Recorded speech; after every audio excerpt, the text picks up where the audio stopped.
Hi, Jeannie. Good I morning, wanted Marie. wanted to do this little kind of like informal chat rather than doing a big podcast episode. We haven't prepared anything, but you tweeted at me with an article that you wrote Yes. and asking if I would give a quote. And so I was like, let's just do a call. So Yeah. first of all, I hit record before we actually like said hi and stuff properly. Oh, So, Jeannie, can you share with me just how we're connected and how you know me? Because I know we've been chatting on Twitter for a while, but I feel yeah. like I don't know a lot about you. So just Okay. tell me about you.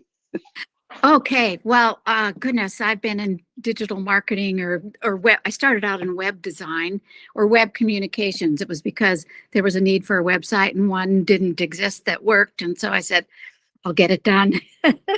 But my background had been in coding and computer programming. My first job was at Hallmark Corporate. And so I've really been, traveling in one end of the niche or the other, just kind of long term. And I just totally enjoy it. It's so useful. Cool. Yeah, exactly. Yeah. Yeah, yeah. And you have what type of clients do you have? I know you have You know, clients. yes. Largely, I have them in the medical field. I have several marketing clients that have asked me years ago to do their SEO. Yeah. But then, of course, it involved more. And today, in relation to this topic, I have two current clients and one asking me to bring them on to manage their Google author panel. Amazing. Okay. Yes, that's And that's exciting. very in depth. One is, a surgeon who's in Australia, but he's done a lot of publications on Google Scholar. He's very active in several of the medical communities that I manage in the States for other clients. Nice. So Yeah. that's where he had heard about me, but they were all, we don't know anything about the Google author panel. But Jeannie does. Well, very few people do, right? And so much of what we're doing, like you and I, is a lot of theory, but Yeah. also based on looking at Google patents, looking at papers, trying to like get an understanding of what possibly could be happening. And I mean, you tweet and write a lot about EEAT, Yeah. and that's been, I mean, it's been a huge thing for me to like Yes. to understand that, when Google says like, we want to promote stuff that comes from experts or comes from people who would demonstrate firsthand experience in something, that they're actually algorithmically able to do some of this stuff. Yes. It's fun, but also it's like not an exact science, is it? No, and it changes, I guess that is some of the excitement for me. It's like juggling, all these things on a world globe that's revolving. You have to Yeah, yeah. have the ability to be fluid and I think to love learning. And that's what I just enjoy the learning curve and figuring it out. Amazing. Amazing. So, as Google has gone and added an E to each, so now we have both expertise and experience that they want behind content. Isn't that interesting how it runs in tandem to the Google Knowledge Graph and Vault moving forward Yeah. and generative AI moving forward, so you Hmm. just wonder, where's the catch up and where was this planned? Yeah. Talk more about that. I have all these thoughts, but I want to hear about that connection with the knowledge graph. Like, why is Yes. experience? It's no coincidence that added this extra E to EAT right around the same time that we started talking about adding, people using AI to write stuff and to generate content. So one of the things I was going to say is in January, end of January, I believe it was, Google won, as far as with the patent office, the right to pursue, more in Google search. So what just intrigues me is, why would Google go after this, except that it's, pressed through. So it's, they won in the US Appeals Court, a patent that gives them a new chance for search engine safety filter, a safety filter. But Interesting. again, so then I'm reading through it, and it goes back to the diagram that I sent you, Yes. where when Oh, I it's can bring that analyzed, up. Yeah, and so that's a, that's a diagram that interests me because it's there. It has off in the red box off on the right, it has knowledge with the question knowledgeable. So to me, that's speaking about what they might put in their knowledge cards, panel, draft, eventually vault once they've really determined that they believe it. So how does Google say this is real knowledge? This source was credible knowledge. Isn't that awesome? So they have this process. So wouldn't it follow in a patent somewhere? Yeah, yeah. Like, because there's so much information that's on the web, and Google can't just say, well, blindly, like, we're going to put every piece of information that we can into the knowledge graph. Yeah. And so I really think that EAT, now EEAT, was like this metric that, and I think it was H.J. Kim when he did the interview with Barry Schwartz at SMX recently, was talking about, like, Google's been working on EAT really for like 10 years, and it makes sense to me that it's the differentiating factor, although it's not like one single factor, but the thing that says, oh, this is actually a legitimate person who's like qualified to talk on this subject, Right. And it's not black and white as well. So Yeah. that kind of where you're headed is like that information helps Google figure out what is worthy of documenting as knowledge. John Mueller and several of the, webmaster where we can connect with him or on Twitter has really talked about, and he's used medical or YMYL. Would you want to discuss with a surgeon, maybe you're going to have heart surgery. Are you going to ask a plumber? Or would you even ask your general surgeon? No, you're going to want to talk to the person who's done a lot of heart surgeries. And so to me, this just follows with saying, I want to know who's writing this has experience and has expertise. So that has made me really think about the authors, especially because I have so many clients that are in the medical field. And all three of these authors are writing medically. You have the doctors writing content. And how is that hard to do? Because I mean, a lot of the people I've advised on, I'll say ideally it would be fantastic to have an expert write this, but doctors don't always have time for writing, and it's not always their skill, right? Yeah. So many times they'll say, we need a content piece on this. And how do you think it fits our audience? You understand. So I usually talk to the people in the office and say, what kind of questions do you get from patients on this? When they're in the office, yes. when you're behind the desk, when they're paying or whatever. Yes. And so really trying to make something fit. And then I'll prepare an outline, like from what I understand. And I'll say, the way I see how Google would classify this topic, these questions that they're asking fit under here so that we really can make use of it.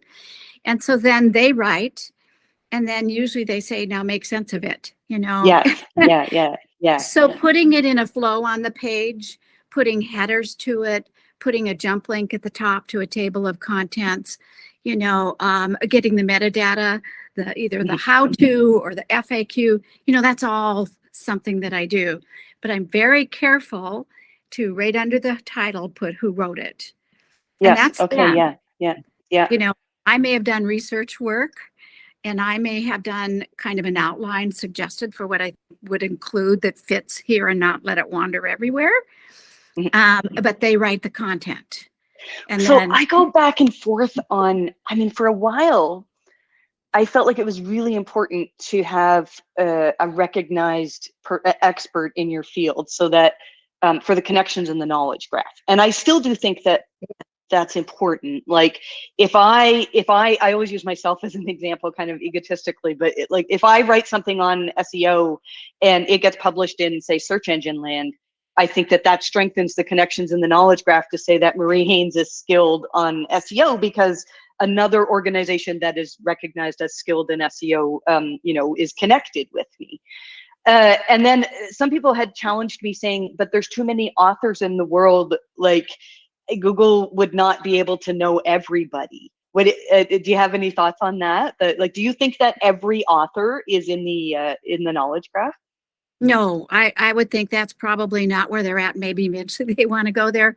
But really studying these patents where it comes up with the user bio profile. And John Mueller has often said, have a bio, link to it. So I do that under written by, I link to their bio, and then I do a short bio paragraph on the bottom. So many companies do that. Where do they work? What's their title? Something that they want to say that ties them to that article that they've practiced in it or experienced in it. But what's really interesting, and this intrigues me, and I don't have any definitive answers, but, just in studying the patents years ago, talking with Bill Slosky in current conversations with Correa, it seems that the same way they can make a digital print from an image, they do of an author. These are the words. Yep. These are the words they type, that they use, the sentence structure that they're common, the same way as a fingerprint identifies you, or an eye scan, that just our syntax, our choice of words, our style of writing. Yes. And this is why the question, well, what if somebody's using a generative AI or ChatGPT? What happens to their digital DNA? I'm just creating a word there. No, I like it.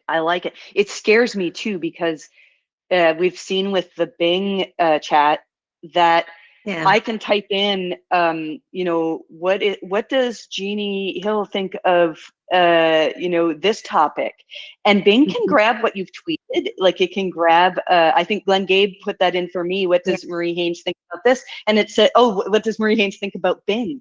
And it said, well, Marie has tweeted this and she's been favorable about this. She hasn't said too much about this. So like, that's scary that, everything that I put on social media is, queryable for anyone. I want to, before I ramble on too much about that, I want to say that I do think that I think we're all in the knowledge vault. We can talk about this vault, right? Whether the knowledge vault exists is a whole other topic, but if it does, it's basically the knowledge graph, but like way, way bigger, right?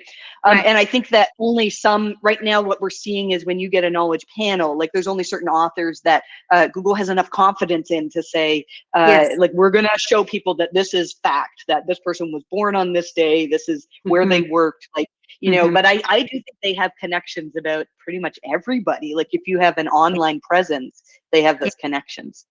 Yeah. I also think though that it's only one component. So I think that when you have doctors writing your content, the fact that their name is there is one thing, like, so say that doctor is known for, maybe they've written some papers, or maybe they have a presence online where people are saying like, if you wouldn't need to see a doctor for this condition, he or she is like the best one, right? Like those things I think are all a part of the knowledge graph, and having that doctor's name there can help you. But I also think that Google can recognize when content is good. And what you said, when you said that you sat down with the doctor and you said, what questions do your patients have? Yeah. That's where experience is.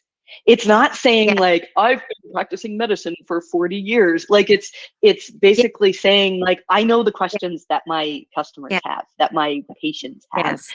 So I think that's a huge component of how Google recognizes high quality writing, is not necessarily that the doctor wrote it, but like the doctor knew that this issue was one that you need to cover.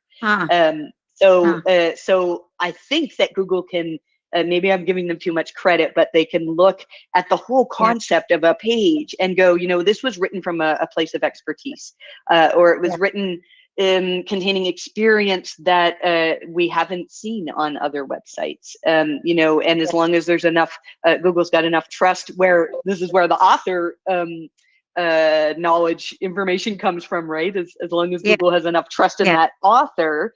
So if I publish something new about, say, the December helpful content update, Google would have probably enough trust in me on that topic to say like, oh, wow, here's something new and insightful. And so I think that's all a component, is how experts write tells you that they're expert. What do you think? Oh, definitely. It's a lot of If I stuff. can, if my mind can ramble a little bit further, Yes. because they want to please the searcher. They want to match the intent of the search query. So for example, in a lot of these medical documents they write, they're just like their documents where they teach at university or like they did in medical school. And I mean, I'm crunching through them like on tough steak or rocks because it's just term after term that I'm looking up all the way through it. So then that's some of what I do is go and put in parentheses behind a word or say, how about if we substitute the word? They have no idea what that bone name is and say cheekbone instead of the name of the bone or something. Yes. Yeah. And so I also begin to wonder if it's too scholarly, too medically. Google's not going to pull up the article to a layperson who's saying, how do I deal with this facial pain? My cheekbones hurt or my jaw hurts. They're not going to use the bone name, perhaps. So if Google's matching intent, they're going to pull that up for other doctors or surgeons, not for the patient that they're wanting to reach with the article. Yeah. So It's kind of like ChatGPT, that if you talk to it like a doctor, it talks back to you like a doctor. But when my 10-year-old wants it to tell a story, it like doesn't talk like a doctor, So I think that I'm going off on a different tangent there. I interrupted you. Keep going. Well, that's just where I think one of the real challenges for medical writing, which is one of the most highly scrutinized, is if you have a real doctor write it, meaning for a patient to read it, it's not natural for them to speak in those terms. And so, but yet I do think they start to get a DNA footprint, and how they write. So how important is that to Google? How do they verify if Google's really looking for expertise and authoritativeness and experience? How does somebody come from behind? Yes. And how does their authorship, compete in a really tight field? Again, this is medical, where it's under high scrutiny. So this is just another question. It's really interesting in reading. I love reading Barry Schwartz's recaps of the week and what was most important. And this week he quoted many amazing things. But one, if I understood it correctly, he referenced that Glenn Gabe at the recent conference had said, it doesn't matter to Google who authors it. It's just how helpful the content is. And that just kind of befuddled me in the face of, why did they add the 8 in the I'm going to open up. Go ahead. There keep must going. be a context behind that. He said that. He's very wise. I would like to do that with Glenn and say, why would you say that? Is that in general? It doesn't, or is YMYL different? Let me open up my favorite document here. Oh, yes. I think I'm also here every day. Yeah. I'm going to make it. I'll send it to somebody. I'm going to make it bigger here just so people can see it on the screen. So this, just for people who maybe aren't familiar with this document, this was originally kind of came from the Webmaster Guidelines, right? Google's guidelines for, and then back in when we first had the Panda update, Google gave us these Panda questions, and the questions were, would you trust, would you give your credit card to this site? Things that were kind of like indicating would you trust it? And this is part of what I'm writing about in my book and my course, is how those questions, when they first came out, like website owners, SEOs looked at them as like, well, that's nice. Maybe we should, these are what they've evolved into, does it provide original information? Okay, great. But like, how is Google going to measure that? And I have this whole theory on how Google has used machine learning to basically look at examples of content that does really well at answering these questions, and examples of content that does not do so well at that.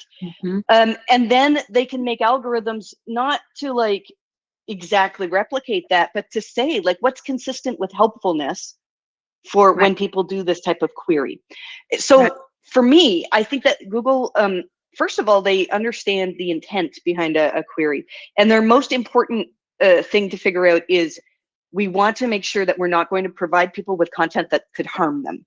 So if it's a YMYL query, so if you are writing, if your clients are in the medical field, then clearly it's YMYL, your money or your life. And so that means that they want to make sure for that query that there's a certain level of EAT that's there. So when it says, and here it comes down to expertise questions, does the content present information in a way that makes you want to trust it? Some of that is how it's written. You know, some of it could be the author. Some of it could be that, yes, we have this author, recognize this author as a famous surgeon, and you're talking about the surgery, you know, she's done this many surgeries, like more than anybody else. So so that could be something that's weighted heavily in that algorithm. Yeah. But let's say that, you know, I have a medical practice, and my doctors maybe aren't as well known, but they're like really good at what they do. Does that mean that that content is not good? Well, it might be. There's many ways that Google could assess that. We just talked about how like they could, I can put something into ChatGPT and I can ask it, is this professionally written? And, you know, AI can very easily say, yeah, it is. Sometimes it'll be like, yeah, because it's written by a doctor, or like it uses terminology, medical terminology. And so like, I have no doubt that Google can identify which types of content appear to have elements of professionalism in it, you know? And then there's other things we can do that can help improve the weighting, improve like Google's ability to trust the content. Is it clearly sourced? I've had good success with a lot of my clients saying, look, the people who are outranking you, they actually, one was, is this food safe to eat from frozen, or something, to reheat from frozen? And all the people that were outranking them quoted the USDA. You know, they had clear sourcing, and so that's another thing. But then here's the, you know, evidence of the expertise involved. Now, such as links to and this is what you're talking about, links to the about page. These are things that I think, again, can like contribute, so that if you have a world-renowned doctor, or not even world-renowned, just somebody who has a reputation for knowing that topic, then that's something that can contribute to whether or not Google thinks it's good. But that's not the be all and end all, right? There are other things. There might be a piece of content that is written by somebody who's not really well known, but maybe it was published on the Mayo Clinic. And the fact that the Mayo Clinic published it, you know, Google's got enough trust in them that if they publish something by a doctor, like they believe that it's good. So, so I think it's all like a number of different factors. You know, it's not just like, ooh, this page has a doctor and this page doesn't. It's all combined together. What is the best result for the user? Yes.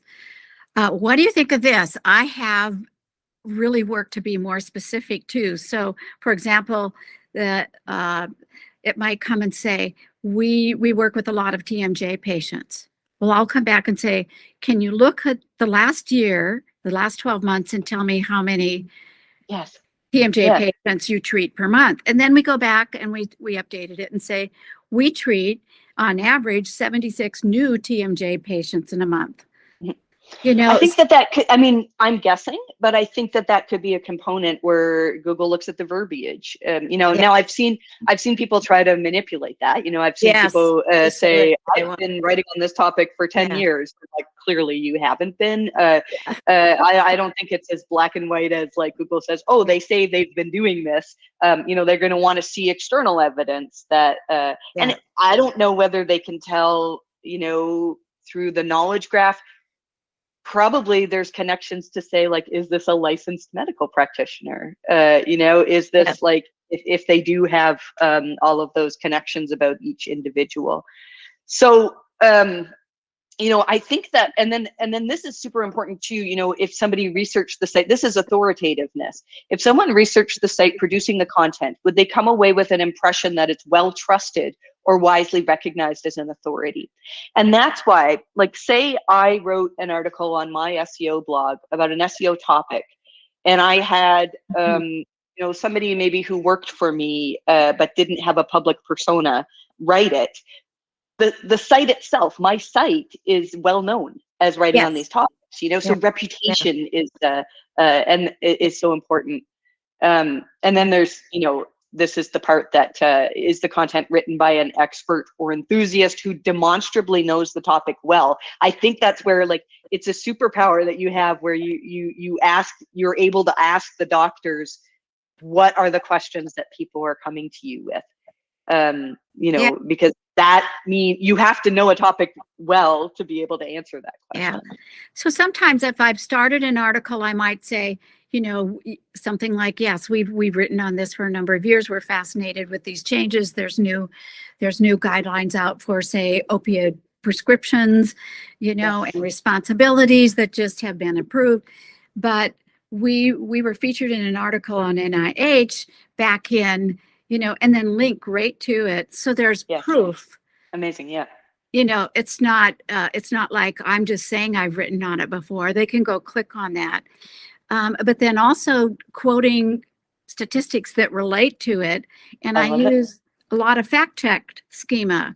So under the statistic is all those details. This is the name of the article, where it was published, the date it was published, the author it was published, the author's position, and that's in the content. So wouldn't the search engines see in that schema that this is statistically Yeah. valid? Yeah. I'm not just throwing out something that looks factual. Exactly. Yeah. I think what you're doing is, like, you're basically creating a case. You're saying, you know, you're not relying on Google to put all the pieces together themselves, Yes. which Google eventually Yeah. wants to do, because they know that, like, just because somebody has added schema to a document doesn't make the document any more helpful to somebody else. You know, a lot of the time it is, because the type of person who adds schema to a document has also optimized it and made it, you know, easier to read, and all of the things that you said that you do. But there's just, you know, so much.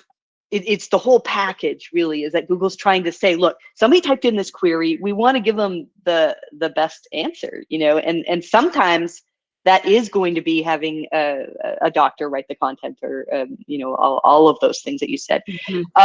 And then in terms of, like, so we've had good success for EAT in doing everything you can to help Google so they don't have to connect the dots. Like, if you, especially if you have if you have an author who has, like, a common name and Google's not sure, you know, is this Barry Schwartz, the technologist, or if you Google Barry Schwartz, there's other Barry Schwartzes that are very well known.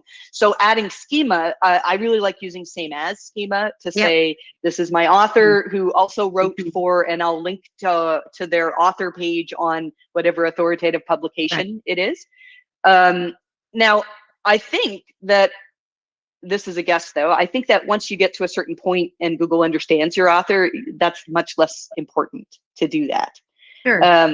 You know, I mean, I don't think EAT is a cumulative game in the sense that, like, I have 4 more points than this other person over here. You know, it's, do I have an acceptable level of EAT for Google to say, like, yeah, this person knows what she's talking about, and we feel comfortable showing them. I feel like I'm babbling here. What do you have anything to add on that? No, I do think there's, you know, it's like all of us in a relational bridge. Once you've known somebody long enough and you've trusted them, they've been there for you. What they said was, you know, they stood behind their word. Of course it builds, and it's wonderful. This is just kind of part of what twirled my mind. Of course, we don't know what Google Bard's going to really be like yet, and Bing's evolving. But for this author panel that I have for this other medical author who's written whole courses on Coursera, who teaches at universities, who's the lead of national and international boards. And so as we were looking at some content writing, and I think he got busy over the holidays traveling, which he has every right to, he leaned on an intern and who then ran it through him. He tweaked it through few things, and we put it out under his authorship, and we lost his author panel. Oh, interesting. Why do you think that happened? Well, I don't know, but you know, that's where, going back to the intern, they did use some generative AI, you know, and it just made me go, Okay. all my searches I'm doing on all the devices that I did before, where I'd go check his author knowledge panel, I can't find it. Interesting. You know, so I don't, we aren't told, right? We have to guess. Yeah, and I won't have the answer for you. Obviously, like that would be something that we'd have to dig into. But Yeah. I mean, the implication is, or was it because it was AI written? I don't think that that's a problem. But if I'm saying that, Google recognized when content was expert written, but really, so you're just saying it was the bio that was rewritten, No, or the article. The the article entire that was article? published. So rather than him starting, and taking my research on what it would include that's topically related, what are some questions that are asked in SERP tools, talking to for him, and then putting together a suggested outline. Yes. If you're going to be on this topic from the patient point of view, these are the questions they would ask. And having them write it, and then, like I said, I would go back and add the statistics or the FAQ or the, how to. But because it was the holidays and he was gone for 3 weeks, he had an intern write it, and then he tweaked the writing, but we put it out, as I understood. Now, also, that's where I'm wondering, did the author DNA change enough to where they went, this wasn't really written by him? It has a that's an interesting thought. I don't think that's possible. I think that Google could recognize the style of pieces, and I do think that that's a possibility. I also think that these questions again here are super important, because I'm not afraid of using ChatGPT to write content for me. I've been saying this in other videos, is like, I'll write my stuff and then I'll get ChatGPT to rewrite it. And often what I'll do is I'll say, I wrote this paragraph, but I want it to be more concise. And I also want it to get this point across, which I felt like I didn't do. And so it'll take what I already wrote with my original ideas, my original research, whatever, and rewrite that. And I think that a lot of the time what happens when people are using ChatGPT or whatever AI writers to write stuff, it can only draw from what is already there. Right? Like it's very hard for AI to come up with an original idea. So, do you think that like there was less originality in those articles? Because if the doctor had written it themselves from the beginning, like it starts from a place of originality, rather than drawing on what all SEOs do is like, let's see what everybody else wrote and let's write the same thing in different words and build links to it. Like that whole mindset, it has to go. I thought that the premise or the approach was different when I read it, and that's where I went back to him and asked. Because rather than him talking out of his experience of doing this for 30 years, it came more out of a textbook experience that an intern would use. They don't have practical experience yet. They have what was written in a textbook to speak from. And so there wasn't the personal side to it. There wasn't the experience side added to it. And somehow it just really seemed to change. And the other thing that happened, like every paragraph was long and run-on sentences and had, 2-3 reference points. So it read more like a textbook. That's what I was going to say is, we think that the helpful content update or system goes after AI content. That's just one of the tiny points in the, and it's not even AI content. It says auto-generated, like if you've excessively used auto-generated content. And I actually think that when it talks about content that's not helpful to users, it's talking about all those words that we write. Like we write these words that no human's going to read. If I was diagnosed with something and I went to a doctor's website to learn on it, I could go to Wikipedia to learn, the basics of a disease, a condition, a medicine, whatever, right? And so I think that when it comes to actually showing Google that you have original information, that you're substantially, comprehensively covering it, and this is it right here, the insightful analysis that's beyond the obvious. you can't get that if you start with ChatGPT, right? Yeah. Like you can use it to modify your own things, but I don't think you can get insightful analysis. Yeah. You know, I think that's probably the difference. I don't know if that's what caused you to lose the knowledge panel, but I think it's very interesting. Yeah, and it may come back, you know. So yes, it made me wonder what would cause this to happen, and having a different person do the major body of the writing was the different factors. So it's that is interesting. Yeah. So what are you gonna? Is the doctor gonna rewrite it? Well, that one's already published. So, but yes, back on, you know, coming out and into the next articles that we're working on, I'm really saying, or even if you have someone else write it, it should be written by and you reviewed it. Let's be clear, you know, let's really hold that transparency. Yeah. And we because saw we that are with YMYL, you know? Yeah, with the articles on CNET and Bankrate, where they were like proudly saying, hey, we used AI to write these articles. And then it turned out that there was a bunch of false information in it. Like they were giving formulas on compound interest rate or something that were like clearly wrong. And so the whole idea was it's fine to use AI to help you with your content, but you really need to have an expert. Like an expert who read that content would clearly have known that it was, you know, the formula was wrong. So it's super important that content is expert. And people will be trying to like find loopholes all the time, you know, and I have people say to me like, how can I make my content look expert when it's not? And I'm like, well, you can't, you know, like I'm sure there are people who try. I know some black hats who like, you know, can do all sorts of manipulation to a point. But, you know, I think we actually haven't seen the effect of Google putting measuring experience fully, because we haven't had a core update since the quality raters guidelines updated to say that. So you know, I think one's coming. I don't know. We'll see. But no, I think we've got some big changes on the horizon. You know. You know, I think so for example, you know, the generative AI ChatGPT has been totally interesting to me from the point of how I will think, how it will change SEO and content writers or author panels, because these are my contracts. And so it doesn't take long into an article to go, I've heard all this. Yep. And yeah. And as users, we get used to that, right? Like you open up an article, you skim through a bit and you go, oh, I didn't learn anything new yet in the 5 seconds that I was here. I'll move on to the next one. Yes.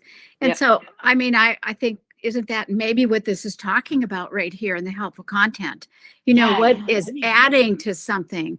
Well, a personal view and a personal experience that's very genuine and sheds more insight on a topic is valuable. But to just repeat what everybody already knows and has read, why would that all of a sudden take a higher ranking than the others? See, we've been so, I feel like maybe I'm a part of the problem about we've been so fixed on whether the helpful content update was about AI. And you know, and I think I really want to come to this. I know this isn't why we were talking about it, but I think that so many websites that are seeing declines, especially in early December and since mid-November even, this is consistently the thing that I'm seeing is it says any content on sites determined to have relatively high amounts of unhelpful content overall is likely to perform less well in search. And it automatically identifies content that seems to have little value. This is not, there's this one line down, oh, I don't have the questions open, that says, you know, have you used widespread automation?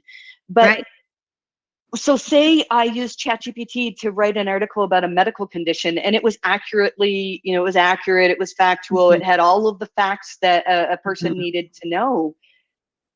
People don't read that stuff because, like, if I want the facts, unless you're a website that's known for, you know, your Wikipedia, your Mayo Clinic, you're like, you know, that's not what people want. We open up. Go ahead. Yeah. That's awesome. They want to connect with a person. They could go to Wikipedia if they wanted to.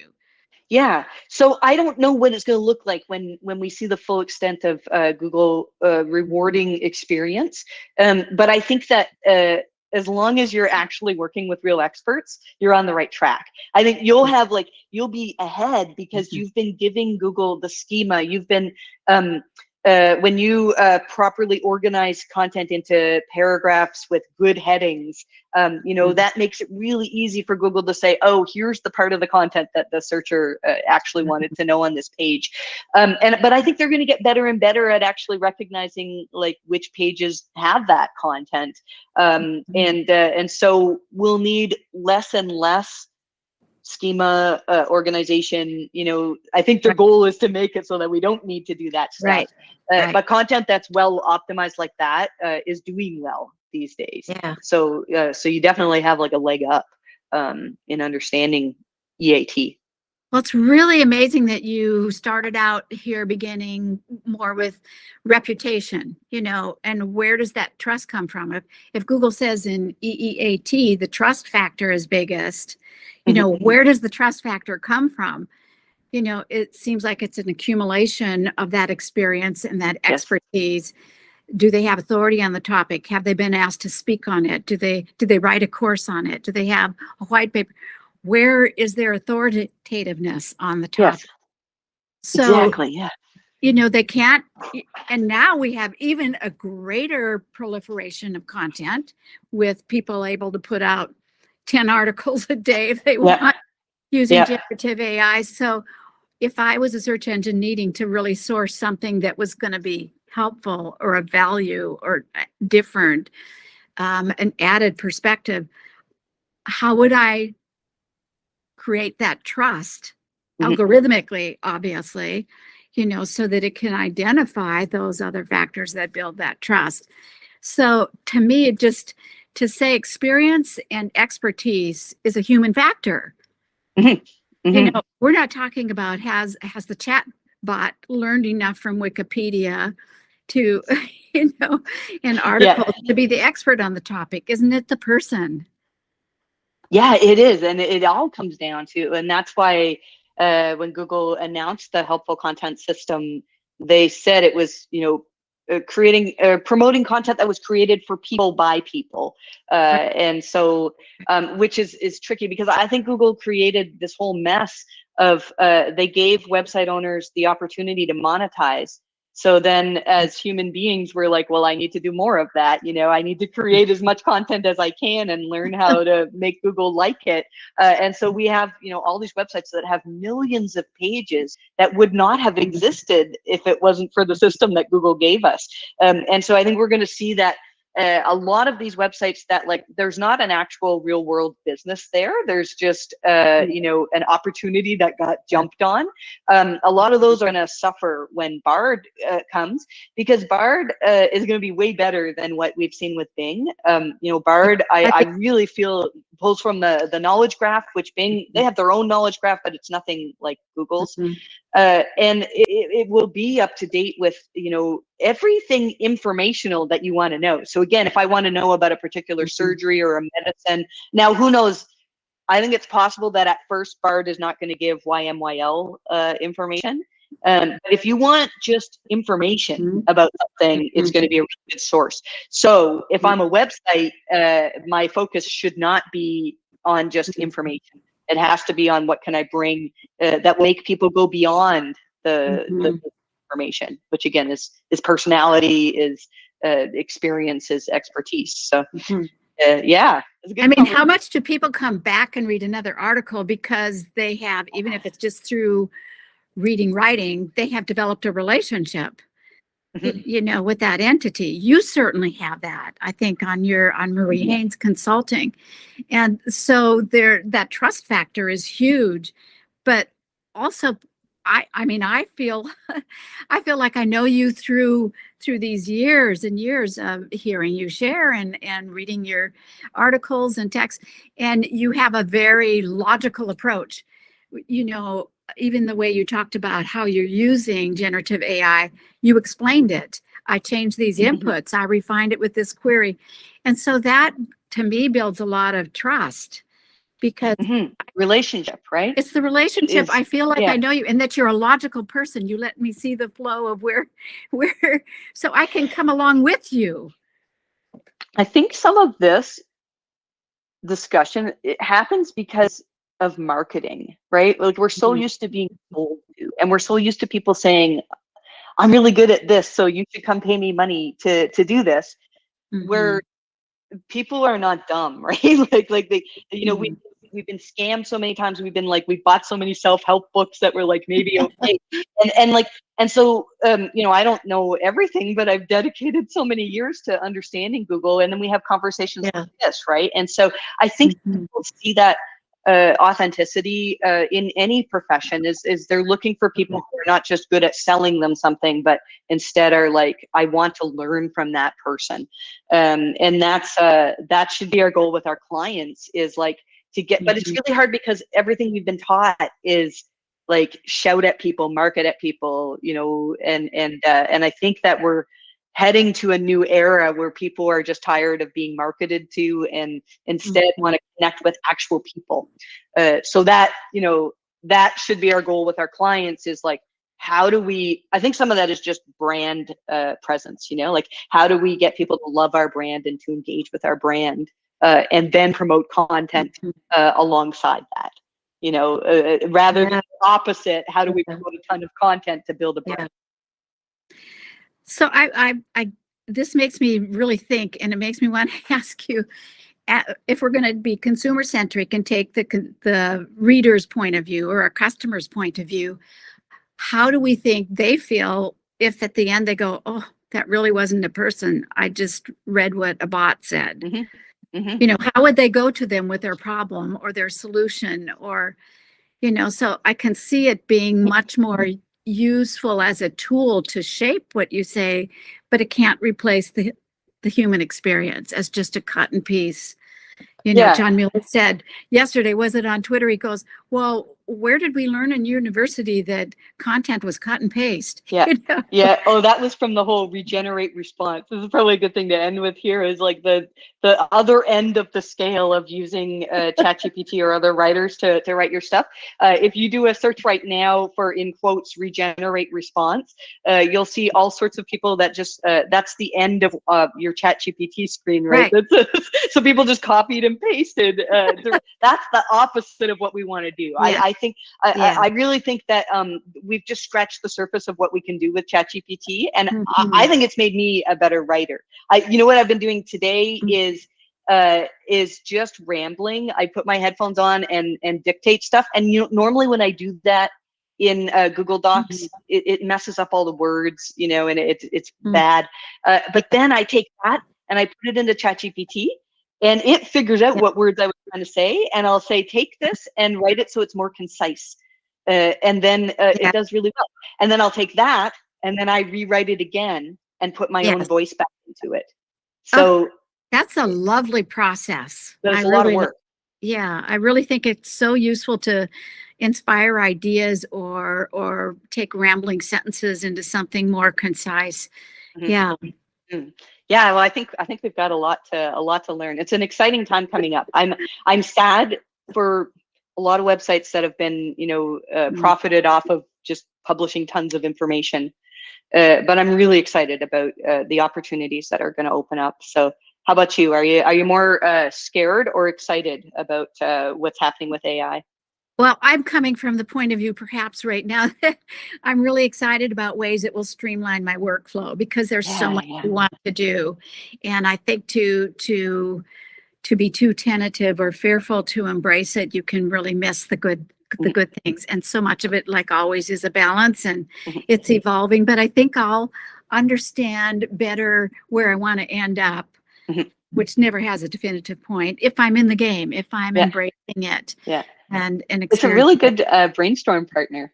I'll put in like, I want to do this and this. I'm making my course now for traffic drops, and I'm like, what is the #1 goal of? So I actually took all of my emails, my most recent emails from people who actually like had their credit card out and wanted to give me money, and I haven't been able to service them because I got so many people.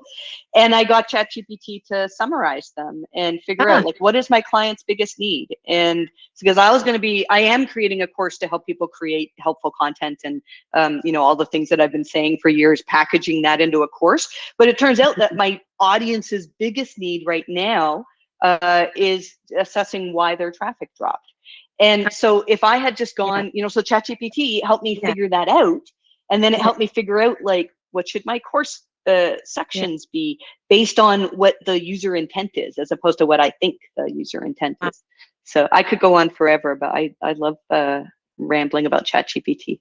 It's a lot of fun. Thank you for caring about my opinion and the privilege to talk with you one-on-one like this. I'm just loving it, and I'm so excited. Well, thanks, Jeannie. You know what? Why don't we? Are you taking new clients? If anybody wanted to reach out to you? Yes, I am. I'm always finishing something up, and I like to train right behind me. So how can we reach you? People have questions.